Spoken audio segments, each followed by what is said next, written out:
YouTube channel bite post में आपका स्वागत है। आज मैं आपको बताने जा रही हूँ 20 क्वेश्चंस है ये, जो कि कल के एग्ज़ाम्स में पूछे गए सभी क्वेश्चंस हैं और सभी क्वेश्चंस जो है आपके आगे वाले एग्ज़ाम्स में भी पूछे जा सकते हैं। इसलिए क्वेश्चंस को जो है वीडियो को इन तक जरूर से देखिएगा और जिस क्वेश्चन का आंसर आपको पता होगा ज़रूर बताइएगा, क्योंकि ये एनालिसिस क्वेश्चंस है। कल जो एग्ज़ाम्स में पूछे गए क्वेश्चंस हैं सभी वही हैं, तो वीडियो को अंत तक जरूर से देखिएगा। तो क्वेश्चन नंबर 1 में है, मेल मर्ज हेतु MS एक्सेल डाटा स्रोत फाइल बनाने के लिए कस्टम जानकारी के प्रत्येक फील्ड के लिए जिसे आप मर्ज किए गए दस्तावेज में शामिल करना चाहते हैं एक खाली स्थान बनाता है। तो वह क्या बनाता है? ऑप्शन है इसका स्तंभ यानी कॉलम, रो, तालिका, टेबल, वर्कशीट। तो इसका सही उत्तर हो जाएगा वर्कशीट। क्या बनाता है? वर्कशीट बनाता है। यानी मेल मर्ज हेतु MS एक्सेल डाटा स्रोत फाइल बनाने के लिए कस्टम जानकारी के प्रत्येक फील्ड के लिए जिसे आप मर्ज किए गए दस्तावेज में शामिल करना चाहते हैं एक वर्कशीट बनाता है। वर्कशीट बनाता है। यानी MS एक्सेल में रो कितना होता है? तो 10,48,576 रो होता है और कॉलम होता है 16,384 कॉलम होता है। ये तो सभी को पता ही होगा। आगे है क्वेश्चन, MS पावर पॉइंट में किसी स्लाइड को हाइड करने के लिए किस टैब का प्रयोग करते हैं? किसी भी स्लाइड को हाइड करने के लिए किसका प्रयोग किया जाता है? तो ऑप्शन है ट्रांजिशंस टैब का, एनिमेशंस टैब का, स्लाइड शो टैब का, होम टैब का। तो इसका सही उत्तर क्या होगा? इसका सही उत्तर क्या होगा? अगर आपको पता हो तो कमेंट बॉक्स में जोर से बताइएगा। उत्तर हो जाएगा ऑप्शन सी, यानी कि slide show tab. MS power point में किसी स्लाइड को हाइड करने के लिए हम स्लाइड शो टैब का प्रयोग करते हैं। अब है क्वेश्चन नंबर 3। क्वेश्चन नंबर 3 में है निम्नलिखित में से कौन सा एक आउटपुट उपकरण डिवाइस नहीं है? इसमें कौन सा जो है आउटपुट नहीं है? ऑप्शन है प्लॉटर, मॉनिटर, माइक्रोफोन और स्पीकर। तो इसका सही उत्तर क्या होगा? इसका सही उत्तर हो जाएगा ऑप्शन सी, माइक्रोफोन। माइक्रोफोन जो है आउटपुट डिवाइस नहीं है। प्लॉटर, मॉनिटर, स्पीकर क्या है? आउटपुट डिवाइस है। अगला प्रश्न है, ASCII का पूर्ण रूप क्या है? ये क्वेश्चन जो है मैं इसके पहले वाले जितने भी वीडियो दी हूँ उसमें किसी में ASCII का फुल फॉर्म मैं बता चुकी हूँ।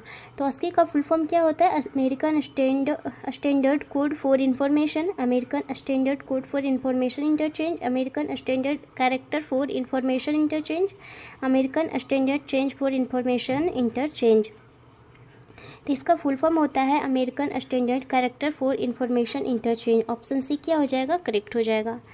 आगे है क्वेश्चन, कैश मेमोरी के लिए मुख्य रूप से निम्न में से किसका उपयोग किया जाता है? कैश मेमोरी के लिए किसका उपयोग किया जाता है? ऑप्शन है इसका SRAM का, DRAM का, ब्लू रे डिस्क का और DVD का। तो इसका सही उत्तर हो जाएगा ऑप्शन है SRAM का। हम कैश मेमोरी के लिए मुख्य रूप से SRAM का उपयोग करते हैं। किसका उपयोग करते हैं? SRAM का। ऑप्शन ए क्या हो जाएगा? करेक्ट हो जाएगा। इसमें बोल रहा है कि मतलब जो कैश मेमोरी होता है वो क्या होता है? इसका एक्सेस टाइम सबसे कम होता है। किस मेमोरी का एक्सेस टाइम जो है सबसे कम होता है? तो कैश मेमोरी का होता है। और सबसे तेज़ मेमोरी कौन सा होता है? रजिस्टर होता है। रजिस्टर जो होता है सबसे तेज़ मेमोरी होता है रजिस्टर। अगला प्रश्न है, वर्चुअल मेमोरी का आकार निर्भर करता है। वर्चुअल मेमोरी जो होता है उसका आकार किस पे डिपेंड करता है? ऑप्शन है इसका एड्रेस लाइंस पर, डाटाबेस पर, डिस्क स्पेस पर, सभी पर। तो इसका सही उत्तर क्या होगा? इसका सही उत्तर हो जाएगा ऑप्शन सी, डिस्क स्पेस पर निर्भर करता है। यानी वर्चुअल मेमोरी का आकार डिस्क स्पेस पर निर्भर करता है। अभी के एग्जाम्स में इंटरनेट और ऑपरेटिंग सिस्टम से क्वेश्चन ज़्यादा पूछे जा रहे हैं। ऑपरेटिंग सिस्टम जो होता है इससे भी क्वेश्चंस पूछे जा रहे हैं। MS पावर पॉइंट, एक्सेल और मेल मर्ज, MS वर्ड, ये सब से तो पूछे ही जा रहे हैं, लेकिन एक और है ऑपरेटिंग सिस्टम। ऑपरेटिंग सिस्टम से भी क्वेश्चन पूछे जा रहे हैं, इसलिए उस चैप्टर को भी आप लोग जरूर से पढ़िएगा। आगे है क्वेश्चन, एक डिवाइस को डाटा और इंस्ट्रक्शन लोकेट करने और उन्हें CPU को उपलब्ध कराने में लगा समय कहलाता है। इसका ऑप्शन है clock speed, processing time, CPU speed, access time, इनमें से कोई नहीं। तो इसका सही उत्तर क्या होगा? इसका सही उत्तर हो जाएगा डाटा इंस्ट्रक्शन लोकेट करने उन्हें CPU को उपलब्ध कराने में लगा समय क्या कहलाता है? एक्सेस टाइम कहलाता है। ऑप्शन डी इसका करेक्ट हो जाएगा।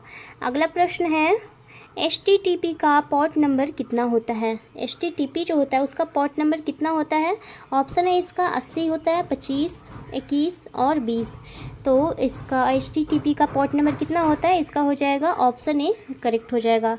ऑप्शन ए इसका क्या हो जाएगा? करेक्ट हो जाएगा। यानी HTTP का पोर्ट नंबर होता है 80 और एक होता है HTTPS। इसका फुल फॉर्म क्या होता है HTTP का फुल फॉर्म होता है हाइपर टेक्स्ट ट्रांसफ़र प्रोटोकॉल। इसका फुल फॉर्म जो है पिछले वाले एग्जाम्स में पूछ चुका है कि HTTP का फुल फॉर्म क्या होता है, तो इसका फुल फॉर्म होता है हाइपर टेक्स्ट ट्रांसफ़र प्रोटोकॉल होता है। और अगर इस लगा देते हैं तो क्या हो जाएगा, hyper text transfer protocol secure. क्या हो जाएगा, hyper text transfer protocol secure हो जाएगा। तो इसका पोर्ट नंबर जो होता है, इसका पोर्ट नंबर होता है, इसमें इसका पोर्ट नंबर पूछा है तो हो सकता है अगले आने वाले एग्जाम्स में HTTPS का पोर्ट नंबर पूछे। तो इसका पोर्ट नंबर कितना होता है, 443 होता है पोर्ट नंबर। HTTPS का पोर्ट नंबर होता है 443 होता है। अगला क्वेश्चन है, MS वर्ड में कुल कितने प्रकार की लाइन स्पेसिंग होती है। MS वर्ड में कितने प्रकार की लाइन स्पेसिंग होती है, ऑप्शन है 6, 5, 2 या 8 प्रकार की। तो MS वर्ड में लाइन स्पेसिंग जो होती है 6 प्रकार की होती है, यानी ऑप्शन है इसका क्या हो जाएगा, करेक्ट हो जाएगा। और 6 प्रकार की लाइन स्पेसिंग कौन कौन सी होती है, तो एक होता है, फिर 1.5 यानी 1.15 होता है, 1.5 होता है, और होता है 2 होता है, और 2.5 और कितना होता है, 3 होता है। तो सभी मिलाकर कितना होता है, 6 लाइन स्पेसिंग होती है MS वर्ड में। और कौन कौन लाइन स्पेसिंग होती है ये भी पूछ सकता है। अब बाई डिफ़ॉल्ट लाइन स्पेसिंग कितना होता है, 1.15 होता है बाई डिफ़ॉल्ट। बाई डिफ़ॉल्ट भी हो सकता है आपके आने वाले एग्जाम्स में ये भी पूछ सकता है। तो अगला प्रश्न है कि MS वर्ड 2016 में जब किसी फाइल को सेव एज करते हैं तो इनमें से कौन सा एक्सटेंशन नहीं होता है। ऑप्शन है इसका PDF, plain text, word document, CSV file. तो किस फाइल को सेव एज करते हैं तो एक्सटेंशन नहीं होता है, तो इसका सही उत्तर क्या हो जाएगा, CSV फाइल। CSV फाइल को जब हम सेव एज करते हैं तो एक्सटेंशन नहीं होता है। PDF का होता है, प्लेन टेक्स्ट और वर्ड डॉक्यूमेंट का होता है। तो ऑप्शन डी इसका करेक्ट हो जाएगा। अगला प्रश्न है, MS पावर पॉइंट में किसी स्लाइड को हाइड करने के लिए किस टैब का प्रयोग किया जाता है। यानी MS पावर पॉइंट में किसी स्लाइड को अगर हाइड करना है तो किसका प्रयोग करते हैं। ऑप्शन है इसका ट्रांजिशंस टैब का, एनिमेशंस टैब का, स्लाइड शो टैब का, होम टैब का। तो इस MS पावर पॉइंट में किसी स्लाइड को हाइड करने के लिए हम किसका प्रयोग करते हैं, स्लाइड शो टैब का प्रयोग करते हैं। ऑप्शन सी इसका क्या हो जाएगा, करेक्ट हो जाएगा। अगला प्रश्न है, MS वर्ड में वर्तनी और व्याकरण जांच करने के लिए कौन सा कुंजी दबाया जाना चाहिए। यानी कि स्पेलिंग और ग्रामर के लिए कौन सा की को दबाते हैं, तो F7 इसका हो जाएगा करेक्ट आंसर। F7 को ना F8, F5, F8 दो बार हो गया, तो इसका क्या हो जाएगा, F7 यूज किया जाता है व्याकरण वर्तनी। अगर इसमें एक और है कि जो रेड हो जाता है नीचे, तो वो जो होता है क्या, कौन सा गलत, अगर इरर हो जाता है, अगर व्याकरण इरर होता है तो क्या हो जाता है, कौन सा लाइन हो जाता है, नीचे अंडरलाइन हो जाता है, तो उसमें होता है ग्रीन लाइन होता है। और अगर कोई स्पेलिंग गलत होता है तो कौन सा लाइन होता है, रेड होता है। नीचे कौन सा लाइन हो जाता है, रेड लाइन हो जाता है। तो वो भी एग्जाम्स में पूछा गया है। आगे क्वेश्चन है, एक्सेल एप्लीकेशन विंडो में सबसे ऊपर होता है। एक्सेल एप्लीकेशन विंडो में सबसे ऊपर क्या होता है। ऑप्शन है टाइटल बार, मेनू बार, फॉर्मेटिंग बार, कोई नहीं। तो इसका सही उत्तर क्या होगा, ऑप्शन ए इसका करेक्ट हो जाएगा, टाइटल बार। यानी एक्सेल एप्लीकेशन विंडो में सबसे ऊपर जो होता है टाइटल बार होता है। ऑप्शन ए इसका करेक्ट हो जाएगा। आगे क्वेश्चन है, MS वर्ड में मेलिंग को कंप्लीट करने के बाद पूर्वावलोकन देखने के लिए किस विकल्प का प्रयोग करेंगे। तो इसका ऑप्शन है highlight merge field, mail merge, finish and merge, preview result. तो इसका सही उत्तर क्या होगा, इसका सही उत्तर हो जाएगा ऑप्शन डी, प्रीव्यू रिजल्ट का उपयोग करते हैं। यानी कि MS वर्ड में मेलिंग को कंप्लीट करने के बाद पूर्वावलोकन देखने के लिए हम प्रीव्यू रिजल्ट विकल्प का प्रयोग करेंगे। ऑप्शन डी इसका क्या हो जाएगा, सही हो जाएगा। ये सभी आपके एग्जाम्स में पूछे हुए क्वेश्चंस हैं, कल वाला एग्जाम्स में जो पूछा हुआ क्वेश्चंस है ये सभी। तो सभी क्वेश्चंस को जोर से देखिएगा। अगर क्वेश्चन का आंसर्स पता हो तो कमेंट बॉक्स में जोर से बताइएगा कितना क्वेश्चंस आपसे बन पाया है। आगे क्वेश्चन है, URL का पूर्ण रूप क्या होता है। यानी URL का फुल फॉर्म क्या होता है। ऑप्शन है इसका uniform resource locator, universe resources locator, uniform resource location, uniform resource locator. तो इसका सही उत्तर क्या हो जाएगा, यूनिफॉर्म रिसोर्स लोकेटर होता है। ऑप्शन ए इसका क्या हो जाएगा, करेक्ट हो जाएगा। अगला प्रश्न है, द्विआधारी पद्धति यानी बाइनरी सिस्टम का प्रयोग करने वाले कंप्यूटर को कहते हैं। तो ऑप्शन है इसका analogue computer, digital computer, hybrid computer, इनमें से कोई नहीं। तो इसका सही उत्तर क्या होगा? तो इसका सही उत्तर हो जाएगा ऑप्शन बी, डिजिटल कंप्यूटर बोला जाता है। ऑप्शन बी इसका क्या हो जाएगा? करेक्ट हो जाएगा। बाइनरी सिस्टम का प्रयोग करने वाले कंप्यूटर क्या बोला जाता है? डिजिटल कंप्यूटर बोला जाता है। अगला प्रश्न है, यह मेमोरी और सीपीयू के बीच अस्थायी रूप से हाई स्पीड स्टोरेज एरिया का कार्य करता है, जिससे प्रोसेसिंग क्षमता में वृद्धि होती है। तो इसका ऑप्शन है कैश मेमोरी, सीपीयू, सहायक मेमोरी, रोम। तो इसका सही उत्तर क्या हो जाएगा? तो इसका सही उत्तर होगा ऑप्शन ए, कैश मेमोरी। यानी कि कौन जो है मेमोरी और सीपीयू के बीच अस्थायी रूप से हाई स्पीड स्टोरेज एरिया का कार्य करता है, इससे प्रोसेसिंग क्षमता में क्या होती है? वृद्धि होती है। तो क्या हो जाएगा? Cache memory.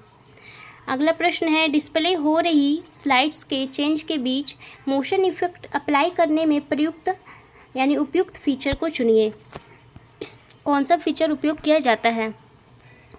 ऑप्शन है इसका slide transition feature, slide display feature और slide design feature. Slide display feature दो बार हो गया है ऑप्शन में। तो इसका सही उत्तर क्या हो जाएगा? ऑप्शन ए सही हो जाएगा। स्लाइड ट्रांजिशन फीचर का उपयोग किया जाता है डिस्प्ले हो रही स्लाइड्स के एक्सचेंज के बीच मोशन इफेक्ट अप्लाई करने में स्लाइड ट्रांजिशन फीचर का उपयोग किया जाता है।